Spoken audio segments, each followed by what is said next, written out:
Belle walks to the village, her nose buried in a book, lost in another world. She pauses by the fountain, dreaming of adventures far beyond her small village. The villagers whisper, marveling at her beauty and intelligence, unaware of her yearning for more. Sunlight fills Belle's cottage as Maurice tinkers with his invention, gears whirring and springs coiling. Belle watches her father, her eyes shining with admiration as she offers encouragement. "I know it will, Papa.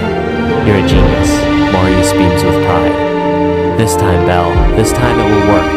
I can feel it." Maurice prepares to leave for the fair. "And for my beautiful Belle, I shall bring you back a rose from the fair.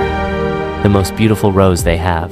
Maurice, breathless and lost, plunges deeper into the menacing woods. The chilling howls of wolves reverberate through the night, driving him forward. He stumbles, his body falling to the ground, and scrambles back to his feet, driven by desperation. A foreboding castle emerges from the darkness, a beacon of hope against the stormy sky. He sprints towards the castle gates, seeking refuge from the storm and the lurking predators.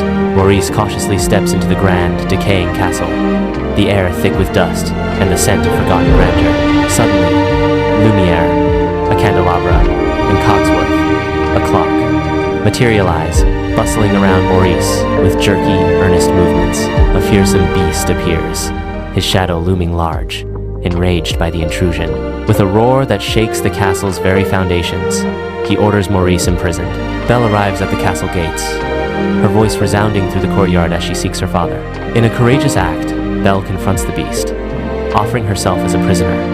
"He'll stay here in his place." The beast contemplates Belle's sacrifice, its eyes gleaming with a mix of curiosity and acceptance. "So be it." With a heavy heart, Belle bids farewell to her father, her voice filled with sorrow. "Goodbye, Father." Belle cautiously navigates the expansive castle halls, her footsteps echoing in the vast emptiness. Initial fear gives way to curiosity as she encounters Lumiere, Cogsworth, Mrs. Potts, and Chip, gradually forming friendships. Belle discovers the beast's extensive library, a treasure trove of stories, and eagerly shares her passion for books with him. They find common ground in narratives and shared moments, a bond slowly developing between them.